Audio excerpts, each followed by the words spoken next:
Episode of the Everblack Podcast is brought to you by Death Wish Hot Rods and Customs. Check out their Instagram for all their new t-shirts, caps, beanies, cups, and the all-new Atomic Death lineup. Hey, this is Trevor Sternad from the Black Dahlia Murder here, and you're listening to the Everblack Podcast. Hey, human skull, this is odorous from Guam. Going to the Fear Factory. This is George Corshunner Fisher. This is Gas from Devil Drop. This is Wade from Our Last Enemy. The Magnificent Suicidal Tendencies. Hey, this is Wednesday 13. This is Rex from Kill Devil Hill. This is Gary Big from Sepultura. You're listening to Everblack Podcast. Francesco, thanks for joining us on the show, brother. It's awesome to finally talk to you again. I met you briefly many years ago when you were out here for Soundwave. Oh, nice. Yep. And that was man, that was a good time. But of course, the new Light the Torch album, You Will Be the Death of Me, dropped on June 25th, and it really slaps, as the kids say these days. Is that what the kids say? Anyway, it's really fucking good. Let's put it that way. Thank you. Appreciate it. Well, man, the response has been insane for it. I mean, it's actually been like great. I mean, it makes us feel so much better about the whole situation. Like, you can imagine, like, we had the record was basically done last year, right before the pandemic. That's when we were done. And so we had so many things planned for the year with tours and the album coming out in the summer last year. And then all of a sudden, like, everything fell apart. So we had to just sit and wait on this record. And it's a record we really feel. I mean, we're so excited. It's like, I don't know, just I think us, like, just from this, once we were done in the studios, like, we really felt we have done something special, at least for us. It's one of the, I said it, to me, it's like, even before it came out, it's like, no matter how it goes, it is one of the things I'll be the most proud of in my life. It's like, this record really means a lot in terms of, like, the time writing it, and also, like, the time of life we had to go through, like, before, like, the couple of years that I had before writing, and it's like, so many things have happened. So to me, when I think of this record, it's this part of life, just all combined. So it's like a very powerful thing for me. See, it's crazy. I was thinking about that the other day. There's certain albums that I can put on that are just timestamps, that I can literally feel like I'm being taken back to that point in time. And it sounds like this album's going to be that for you. I mean, when you play the songs live and stuff, sounds like, was it hard sitting on the album for that long? Yeah, super hard. I mean, just because as soon as we were done, we left, we had like a few days off, and then we went on a tour, and that was a tour with Killswitch. The one tour that, since we started doing things together, like, people been talking like, are you ever going to tour with Killswitch? Finally, the tour was happening. And then 2 days after the tour started, we had to cancel and fly home. So that was already like a huge bummer. And on top of that, just like not knowing what was going to happen. At first, it was like, okay, maybe we'll postpone the record a few months. And then, oh shit, this is some serious pandemic. Like, I don't think we can release it this year. And then we'll release the beginning of the year. And then this year is like, well, you know what? Let's wait a little longer. And then, when it starts saying like all the, with the vaccinations, and started being hopeful that things would just be back somewhat like normal, with tours and stuff. That's when, with the label and everybody, we thought, okay, let's release the record in the beginning of the summer, I had mates that had literally flown over there to play, and they played one show, and had to get on a plane and fly all the way back to Australia. Wow. Yeah. Wow. Like, evacuated, which is, it's just, I hear it a lot, and I feel I really feel for you guys, that it's everything, but hopefully soon it's going to be happening again. That's for sure. Yeah. I mean, some of these tracks are going to sound massive live. Like, what is it? What's that track?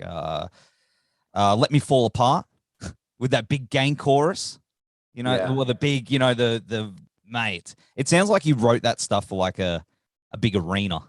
Did you have that in mind when you were doing it? Oh yeah. It's actually like, I think like over the past few years, just like the more you start touring with certain bands and the more you start kind of seeing like how certain music works live. Yeah. And I guess like years and years ago, I would just write music, not really thinking of, it would be like, oh, this song is fast, so it would work live. But it's not just that. There's certain elements that really like, they're gonna sound right when you like playing in front of a big crowd. And we got to experience a lot of with the previous record after we released it, and we went on some tours where we had like a bunch of festivals, and then see how much like those songs, how well they work live. And so it's definitely the desire of having more of that. Mate. Yeah, mate, you're gonna love it. It's gonna be. I can't wait to see you guys get out there again. You really deserve it with this record, eh? It's just it kills, and like all the synthy stuff too. Like it's got a little bit more, synth. Yeah, it's definitely something that I've been listening to over the past few years. A lot of electronic music, and I'm a big fan of like soundtracks, and it's just so I kind of like the fact also we don't have 2 guitar players in the band. I kind of like, let's add a bunch of layers and things, and like, and what's crazy actually, if you were to mute everything but the synthesizers, they sound like a song on their own. There's so much stuff, and it's like, it's obviously done subtly sometimes, but yeah, there's like, and I have so much fun working. There's songs that I start writing those parts before I even put I record a riff or anything. Oh, no way. Yeah, it kind of starts from like a texture kind of aspect, and then I develop from there. Do you see that being the way the writing for you in the future? Some. I mean, honestly, like most of the writing that I've been doing for the past, few years, and like with the last 2 records, it kind of like I'd usually collect a bunch of ideas over the months. Like, first of all, like I always take a long break after being done with a record, and I usually during that break I listen to a lot of music, and I listen to a lot of new music or anything that's older that is still like maybe at that time specifically speaks to me, and I try to kind of like have this vocabulary of like all this stuff happening in my head and kind of like digest it, and then when I start writing, I kind of stop listening to music. And I kind of see what, things happening. But during the time before I start actual writing, I just like hum on my phone, just like ideas, grooves, melodies, and things like that. So right now I have like hundreds of clips recorded on my phone. And for somebody, like for people who know me, like sometimes I'm like, okay, I got to leave the room for a second. And they go to the bathroom and just like humming ideas. Like, I don't want to do it in front of people. But I don't know. I do that so often. And then sometimes just a groove, sometimes it's like a melody or anything. Yeah. And that makes it so much easier to actually sit down and write a song, because I kind of like, okay, that's the verse, that's the chorus. I already have it. I just got to put it, I got to record it. But it's kind of like helps. And I also like to have, so all these clips are dated. So you know when you kind of wrote the song. Yeah. And then even though I'm putting it together now, but those parts came out from, I don't know, maybe I was like traveling here, traveling there or something like, and I also like to have, so I think that way songs end up kind of having their own sound in a way. Absolutely. Because I mean, there's some guys out there that will do the opposite. They'll like, I won't listen to anything. You know what I mean? Like they completely shut everything else out so they can just, I don't know how those dudes do it. No, I do that when I actually, like, for example, when we're in the studio, I don't listen to anything. Yeah. I don't want to listen to anything else, because if I listen to something good, it's like, oh man, I wish we had something like that. And then I start want to change things. It's like, no, it's not a good idea. The never-ending cycle. Yeah, exactly. But yeah, before, I think it's like, it's good to and it doesn't necessarily need to be like new material. Yeah. But like in between, when I'm waiting to start writing again, I don't know. It's just like, you listen to a lot of things and try to get inspired by things that will like, there's so much good music around. It's like, even if people stop writing music today, and they there's like so much from like the past that you can just be listening to for the rest of your life. But yeah. Well, I mean, in saying that, I mean, you did a cover of Sign Your Name on here as well to close out the man. That's I don't care who you are. Like, you could be the hardest metal dude and still love that song and hum along to it when it's on the radio. But I haven't heard it done in the way you guys have done it, which is awesome. And I think, Thank you. You know what I mean? Like, are you planning on playing it live? We actually so when we the way it happened was kind of like by accident. We were like working, we're doing like pre-production, and then Howard was staying over at my place, and we got to listen to that song. It was like, I was making food, like it was a 80s compilation on Spotify, and literally I just being fresh from the studio, so you like in your head you have all your music, and as soon as that song started playing, it sounded like already rearranged in with Howard's vocals. I was like, I started right away hearing it. It's like, and I told Howard right away, like, dude, we need to do this song.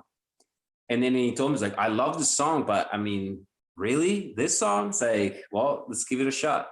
And and I was super happy with the way it turned out. And so after we played it, showed it to management, showed it to the label, and now everybody's like, well, we're gonna have to do something with this song. It's like, and I think like we're probably gonna have to play live, because I mean, I think it'll be a lot of fun to play live too. I think so, and it's something that everyone knows as well. Yeah, exactly. To me, you know what? It's still one of those songs that when I was a kid, and that song's like, out of all that genre, all those years, always had this different flavor. There's something about the melodies. There's something about, and honestly, when I was like rearranging the song and I was like figuring out the structure of like chords and things like that and how to rearrange, I realized it's one of those songs that's like super clever. It's like sometimes like there's like some songs by the Beatles that sound like any kind of like pop, whatever. But if you analyze it, you're like, holy crap, this is very clever. These people really did something interesting harmonically and this and that. And with that song, Sign Your Name, definitely is the case. You like, wow, he really was doing something cool. And I think with a lot of, especially I guess with the pop stuff of that time, it was really, some of those dudes really put a lot into it, and I'm not bagging what's going on now, but I don't feel that, I think some of them rely too much on bleeps and electronic stuff to sort of, loops, but hey, and your new drummer, Alex Rüdinger, man.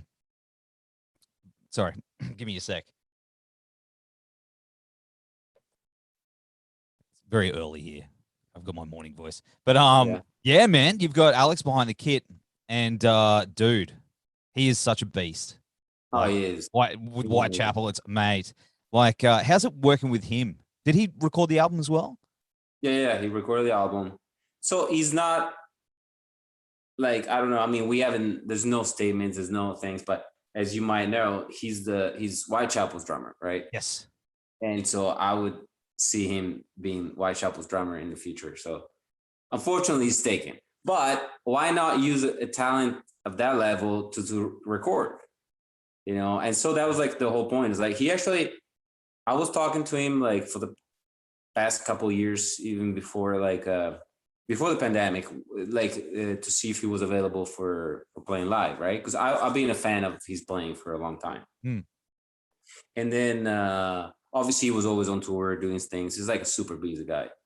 But thank God he was available when we were in need of a drummer for the studio. And everybody is like, even the producers, they were like stoked. And then when he started, like, basically, because like I program the drums, right, when I'm writing all the music, but it's done to be there. I'm not trying to be like drummer, play whatever I like, especially drum fills and stuff like that. They're just there temporarily, right? But the grooves, they're part of the song. To me, it's part of the arrangement. So I don't want to change the grooves after, because they would change the song. So, but the thing is, like, a guy like Alex, he's so good at understanding what the song, because like first of all, he will like show a few different versions of like same groove, right? That was like originally, but like kind of like, okay, I could do this, I could do a little more, I could do that. Is this too much? Is this like bringing it? And he's got literally zero ego. So it's not like, well, I worked real hard to create this part. It's like, oh, you guys don't want it. And so it was just like so easy to work with him. And honestly, the musicality, it's like in his playing, it's phenomenal. I'm just like, I'm so happy we got him to play on the record. And yeah, and we also used him for we had him when we did the live streaming. Oh yes, yep. Yeah. And so yeah, we had to rehearse and then play. And yeah, he's so good, man. He's so good. And the artwork is amazing. Whoever did the artwork did a really good job. Yeah. Thank you. Yeah. No, dude, I was so impressed when I found out, like, and not only that, you did the latest Fear Factory cover as well, which is awesome. Like, mate, you are unreal at what you do. You're a man of many talents. Oh, thank you. I mean, and also heard that you did something with the Jim Henson Company. Yeah. At some point. Yeah. That was like a year and a half ago. Worked on a design for as a concept artist for a new TV show. They were supposed to, I mean, production was supposed to start last year, and obviously pandemic. Yeah. But if things go like planned, we should have a TV show where I design a vehicle for the show, dude, which is sick. Yeah, it's like really cool. Mate. Yeah, I'm like, because I love like just cars. First of all, I love cars. I really love cars. And then anything like vehicles and like concept art and anything like, it's always been like, always loved that, my favorite movie is Blade Runner. And then it's like right away when first time I watched that movie, I was already like, wait, who designed those vehicles? Who did this? Yeah. I always like found that part very interesting. And, I don't know, it's like probably at this point, 5-6 years ago, when music was starting to become very like a job and less of this is fun. It's more like, stressful, lawsuits and bullshit and fire people doing this. It's like, it started being like, you know what, I need a hobby where it's just, I'm doing it for myself and, and it's just fun. And so I started like really kind of digging deep with the, just learning software, studying books about art and all that. And now it became kind of a job, like, because last year with the pandemic and this year I've been very busy with that stuff. Now that I started doing like animation and things like that, I get, asked to do stuff and album covers and things like that. So it's awesome. I mean, I'm and the fact that not being my number one job, basically, which is music, I basically, if I want to take a break from music, I'm just going to do that, so it's kind of like, even recently I was working for this company from the UK, and I was basically helping them mod vehicles, cars. So they would like give me like, this is the car, the way it looks like when you buy it, just make it crazy. And then you do that. It's literally like so much fun. Oh, dude, you're living the dream, dude. That's awesome. Right. Yeah. It's like, I'm also kind of weird because for some people, I don't know, to me, like, for example, studying software and just spending time in front of a computer and like trying to figure it out, the software itself, it's almost like a game in its own. Yeah. Like, like trying to figure it out. It's like kind of like I get some kind of adrenaline from figuring out the software. So it's like that kind of helps because most of the time you hear people like, oh, I don't want to really deal with that. So it's kind of hard to learn how to do these things if you don't want to learn a bunch of software. That's it. That's it. But of course, I mean, I don't know how much time we got left, dude. But touring, hopefully we'll see you guys in Australia at some point. Has that been talked about? Oh, it's Down the track? Australia for us, for the three of us, it's always like anytime is like, are we going to Australia this time? Are we going to Australia? We all love coming to Australia. It's always super fun. So it's like that's one of the overseas tours that we absolutely want to make happen. And yeah, and in general, it's like we're hoping to be back, like doing something in the fall.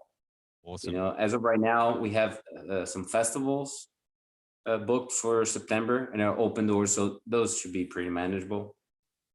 And we're working on a tour. We haven't announced anything yet, and hopefully, if this happens, it's going to be a great tour. And fingers crossed. Hopefully, you know, people keep getting vaccinated and being smart, and that's it. That's it, man. That's it. Well, dude, it's been awesome hanging out on the show with you today. The new Light the Torch album, You Will Be the Death of Me, is out now everywhere. We'll have the links all down here in the comments. You take care of yourself, brother, and we'll see you soon. We'll keep the beers cold for you. Absolutely. Thank you so much. Thank Have you, a great man. rest of the day. You too. Take care. Bye.